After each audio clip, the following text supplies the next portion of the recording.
Hi, good evening. Good evening once again, and welcome to this second edition of Ask Me. Thank you so much for all the responses that you gave me over the last 6 days. A lot of people, a lot of business owners, and I'm so happy that they reached out to me and WhatsApped me and emailed me and saying that how fruitful this was for them. There's lots of such educational business material on my website. So please go and visit the website, go to the media section, and you'll be able to take a lot of learning from there.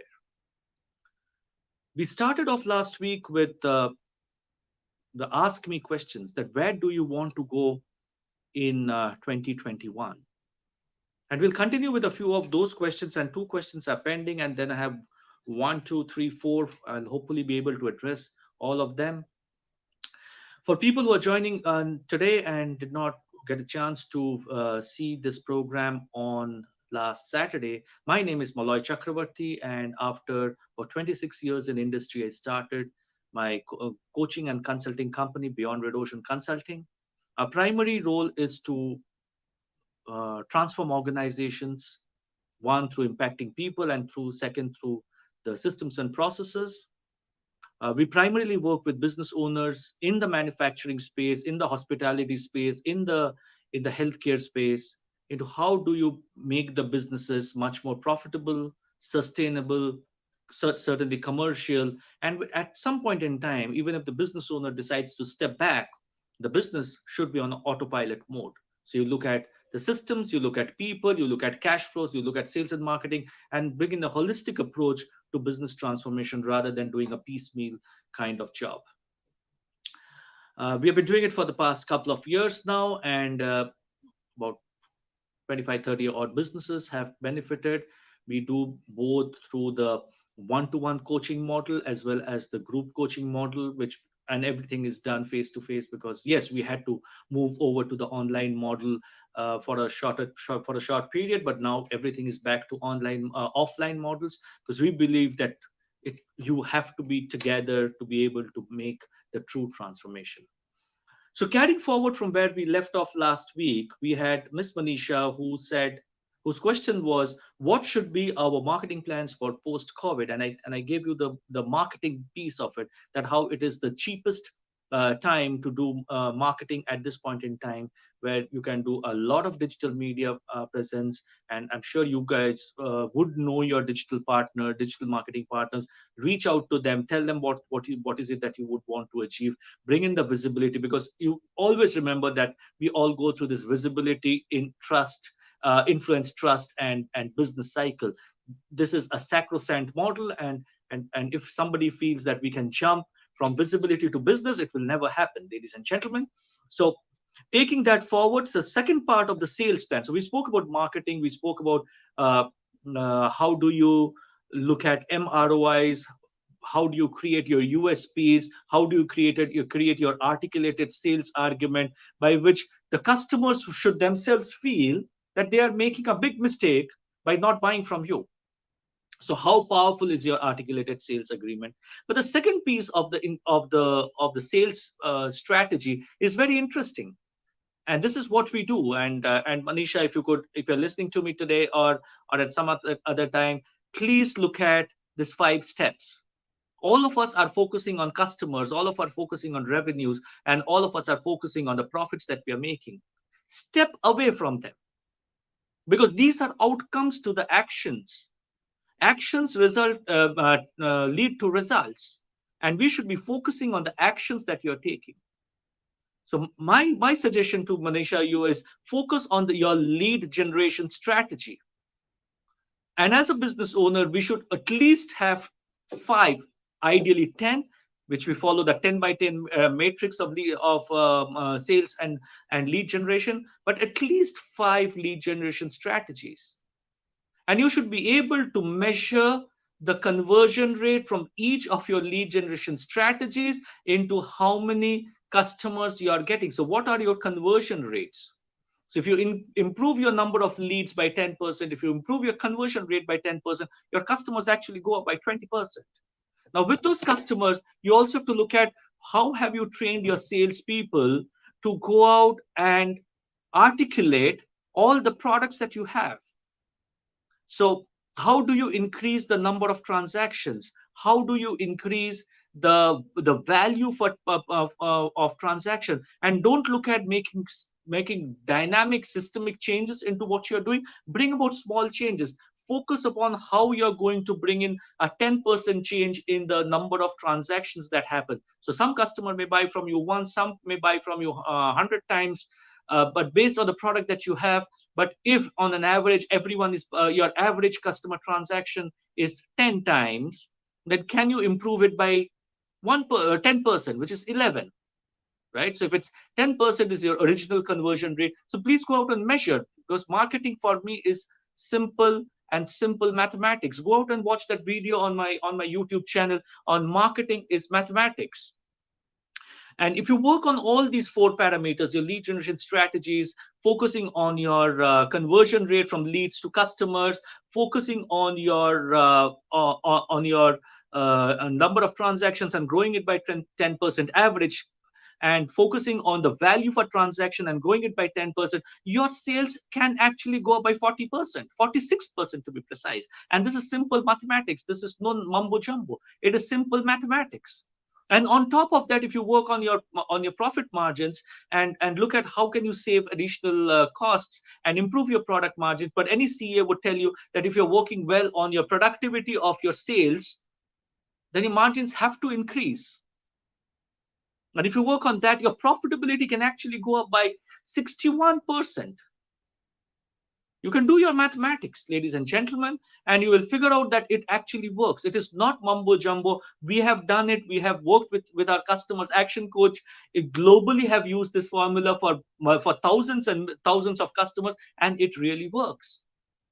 But for that, you have to change a mindset shift. You have to bring in a mindset shift, and you have to tell them, and you have to tell yourself that I will not focus on customers, I will not focus on revenue, I will not focus on profits, I will focus on leads, I will focus on conversion rate, I will focus on the number of transactions my customers are making, I'll focus on the value for transaction, and your sales will go through the roof. So Manisha, I hope I've answered your question. If there anything else, you can always reach out to me, and we can take it forward on an offline call, because today we have 30 minutes and I hope to address the rest of the three questions.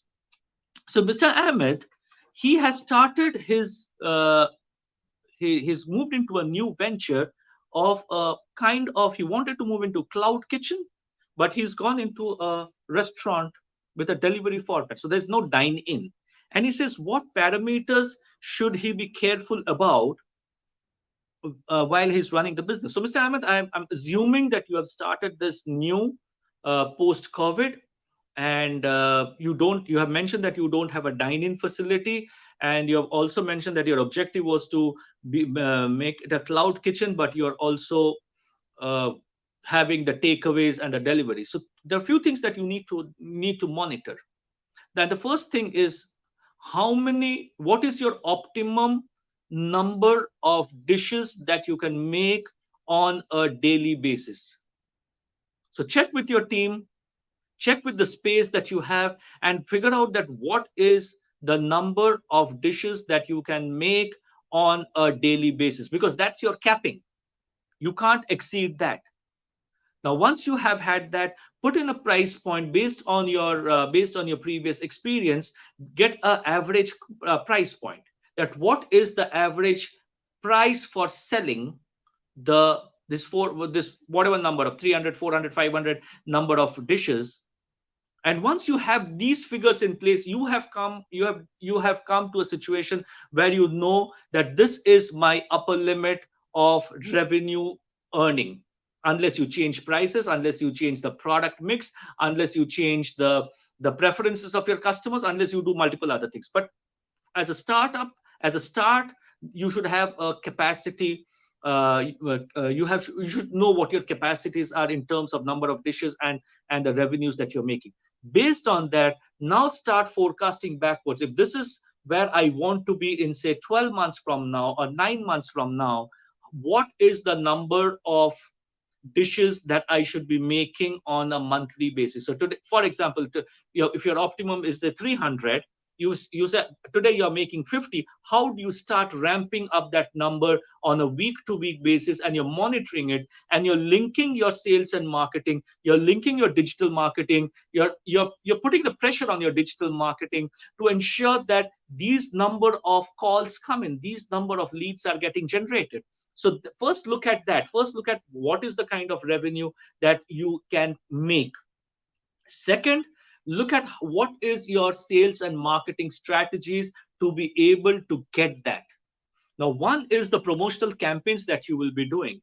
Now, you can do a local area promotion campaign, which we call the PLAP, where you promote your product through leaflets or through word of mouth or through WhatsApp in your local area. And you have to then go, because this is low cost. This is absolutely low cost.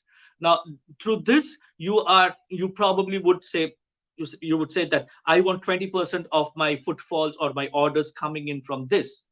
Then you would have a digital marketing, right? And then you would tie up with the aggregators like a Swiggy or a Zomato or anybody else who will ensure that they start promoting their product, or at least keeping the product on their website, on the portals, and that footfalls start coming up. Now please remember that when you're getting into an aggregator model, your margins are going to be significantly lower. So if you're skewed towards your aggregator business, then there is a challenge that you will run into a problem of margins.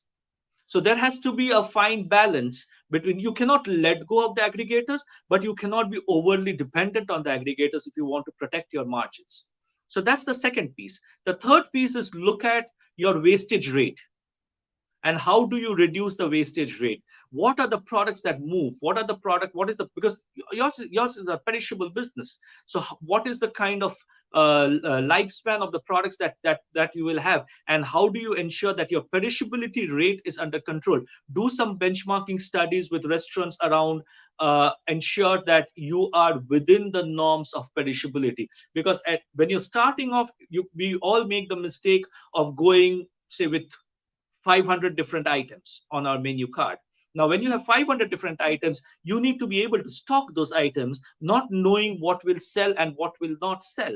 Now, based on this forecasting, you start buying your raw materials, and especially if it's a, and I'm assuming yours is a non-vegetarian place, so you will have your fish and your meat products in there. Excuse me. You will have your meat products in there. So what is the perishability cycle? So ensure that your vendoring, your ordering process is as much as possible just in time. Fourth, and which is the most critical piece here, or one of the very critical piece, what are your challenge, what are your risk mitigation strategies? I'm sure a place like yours will not have more than 2 chefs who are predominantly specialists, and these are your biggest risk. Now, unless you have not mentioned to us, Mr. Ahmed, whether you are a chef yourself. I'm assuming you are not. If you are, then this risk is much lower. But I'm assuming you are not. And when you're not having that risk, when you are having such a risk, what if your chef calls up early morning and says, Amit sir, I can't come today? How do you handle your business? Because the moment a customer calls up and he hears a no, the customer moments of truth come into play, and it turns into moment of misery rather than moments of pleasure. Now, yours also is a business which is highly replicable, though there is capital intensive, it is highly replicable. So who are your competitors in and around? Is there a possibility that somebody else will tomorrow come up and poach your chef? For that to have to ensure that that risk does not affect your business, so the risk is monitored and risk is managed, you have to create an USP. And your restaurant, again, you have not mentioned what kind of cuisine you're catering to, but I'm again making an assumption that you're a general multi-cuisine place. And if you're a general multi-cuisine place, then you become too much of a me too. While you need to have multi cuisine products, items, dishes in your portfolio, but you also have to ensure that there is a USP that pulls the customer towards your store.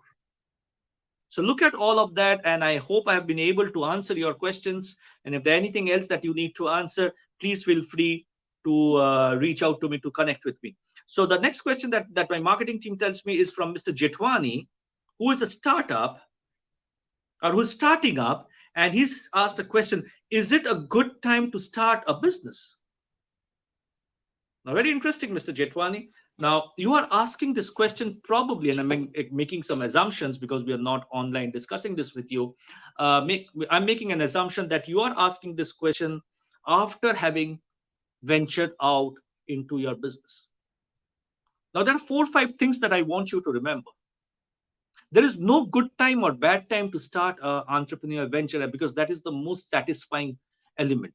You haven't mentioned your age profiling, so I'm not going to comment. But entrepreneurial venture at any age is good.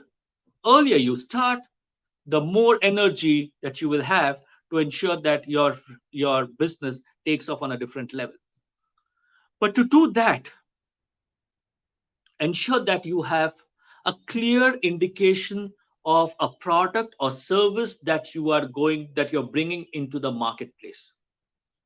Now, it can be a competing product, it can be a me too product, but the product differentiation has to be clearly established. Suppose Mr. Jetwani is in a product which I am also selling. Why should a customer buy from Mr. Jetwani and not from Malloy, who has been in this industry for, say, probably 5 years or 10 years? Just a remark, right? So, what is your USP? What is it that the market will get satisfied with when they look at your product or service? So look at the need of the market and look at the pain points that your product is going to sort out, and communicate that USP, that this is the pain point that will get resolved by buying my product. So that's the first. I get so many calls every day, and sometimes it's so I'm sorry, but there's sometimes it could become irritating. Somebody calling me, sir, मुझे business शुरू करना है, मुझे कुछ idea दीजिए. Now, idea is not an idea from the heaven. Idea is from the heart.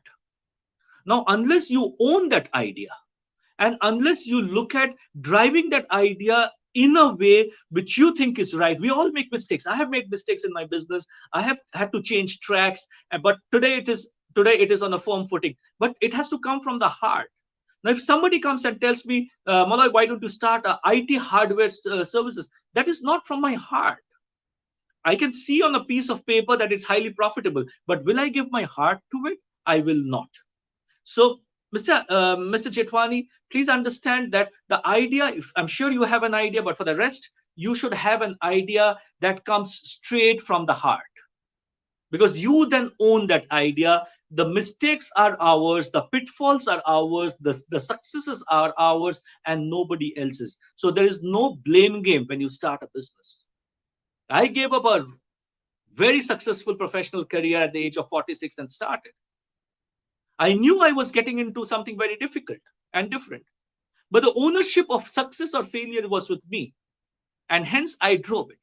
So that's the second. Your idea has to be market. There has to be some analysis done, and you have to go and check why should people buy from you. The third, cash. Every business requires money, and unless you have a sustenance of business expenses and family expenses of 1,000 days, which you can keep aside, especially the family expenses of 1,000 days, which you keep aside, and then you have the resources to invest in a business, don't get into a business. And I've seen a lot of people who are in that haste to make returns in the first 3 months, and then they can't make it, and then they fail and they give up. Business is for the marathoners. It takes 2 to 3 years to understand which direction we are going. Once you know the direction, then only you can pick up speed. And once you pick up speed, then only you can make some real money. Real money comes in from business. But for that, we need to be invested in the business and be passionately invested in the business without thinking that आज मैं जाऊंगा गल्ला खोलूंगा, गल्ला खोलने से मुझे इतना पैसा मिलेगा, then my family will be able to eat or my EMIs can be paid and so on and so forth. Doesn't work. From your family income, your family side. So if anybody who is starting a business or started a business, please look at your family expenses, look at how much you can reduce, keep it to the minimalistic level, but keep a 3-year, 36-month cash in hand, which will sustain your family and your EMIs and your incidental expenses, and then start a business. Otherwise, please don't get into it. So, Mr. Jetpani, I hope I've answered your question. Mr. Rupam, who is a startup in the IT sector, he's speaking about team and what are the systems that he needs to implement. Now, Rupam, this is a very interesting question, and I would like to take 5 minutes of my time answering this question for you, which in fact also tags along with Mr. Pawar's question, who says he already has a business and now wants to expand. So both Mr. Rupam and Mr. Pawar, hear this carefully. And for anybody else who wants to either manage a team or to manage or to expand, this is your mantra. Business has 6 steps. One is you're creating the foundation. So you should always have a clear direction on where your business wants to go and how will it impact your personal life. So your destination has to be created. Like I said last week, life is led backwards and planned forwards. Now my destination needs to be known so that I can make my plan. So your destination has to be clearly aligned in terms of business plans, in terms of marketing plans, in terms of your vision, your mission, everything has to be done. Second, and I'm giving you the mantra, I'm giving you the steps of how you can do business, because team comes in there and expansion comes in there. The second, your money mastery. How much do you understand money? If you're in the manufacturing space, do you understand cash gaps? Do you understand accounts receivables? Do you understand cash flows? Do you understand your true margins? Do you understand margins of all the products? Do you understand accounts payable? What number of days? How can you keep all of them under control? Get to know more and more about money, because the moment you don't have a fix on the money, we are in trouble. Because we will remain an operational person, but we will never have control on the money. And without control on the money, you don't know where the money is going or whether the money is coming or going. Third, your time. When you start up, your time will be in the business, but as you move up, is your time on the business? Are you strategizing enough? Are you giving enough time? Are you investing enough time in the strategizing? Fourth, your delivery mastery. On-time delivery every time as per specified specifications. Once you have this in place, and this takes time because you're setting up a business, once it takes time, you have established it. Now move on to the second level, which is bringing in your sales and marketing element, USPs, articulated sales agreement, the 5 ways of improving your profits and sales. Do that, because that's where the money truly comes in. First is the control, first is the foundation. Dig deep. The more you dig deep, the more you will be able to grow your business. A lot of people I've seen, they dig very, very shallow, and they expand, then they expect the business to fall, to stand tall. Ladies and gentlemen, by digging a 5 feet hole, you cannot have a 25-story building. Doesn't work. Once you have looked at your sales and marketing, now look at your systems. And this is where you are now moving on towards the autopilot mode. In the systems, you go out and revisit your mission, your vision, your culture statements.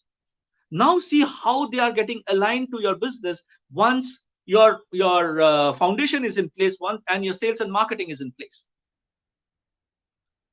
Once you have looked at the 3 levels of systems, now you're doing your organization chart. Current, future. When do you need to hire? What is your hiring strategy? Is your hiring strategy aligned to your business strategy. What's the manpower need? What kind of qualifications? When do you want to hire them?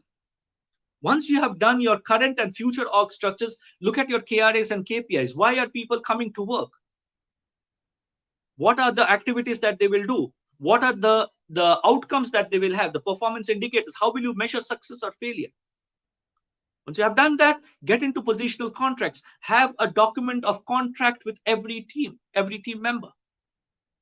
And finally, you get down into MIS. A lot of people, without looking at the foundation, they start addressing the the systems, because systems need sometimes investment, and if you don't have cash, you cannot invest in system. Now that your system's in place, you are moving towards the autopilot zone, and now you're focusing on your team. So you have your hiring plans in place, you have the KRS KPIs in place, your team is motivated. Now you're focusing on the team only. And when we speak about the team only, because your business is in such a systemized mode, you don't have to focus on your customers, you don't have to focus on your manufacturing, you don't have to focus on your cash flows, you don't have to focus anywhere. The only area that you need to focus is your team, because a motivated team will take care of your customers, and once the customers are taken care of, they turn into your raving fans, and once they become raving fans, they not only buy from you, but they also recommend you, and hence your business flourishes, and once the business flourishes, you are taken care of. So the cycle continues, and once you have reached that level, now is the what next, the fifth level. What next? Where do I go from here? Where do I expand? Same business.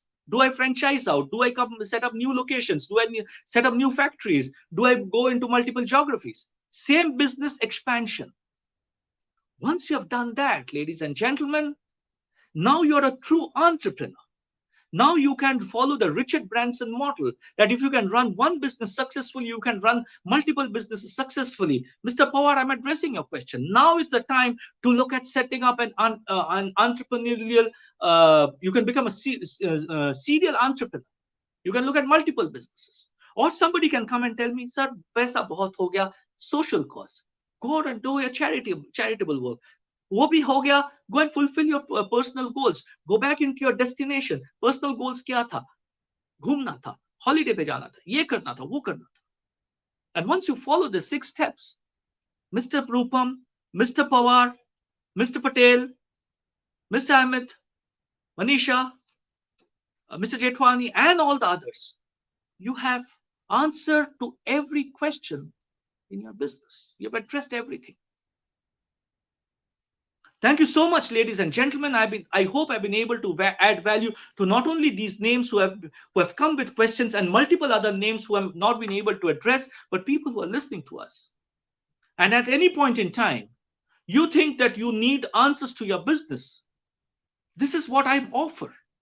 I am offering you a 1-hour complimentary business consultation. Come and talk to us about your business. Let's address your business problems together.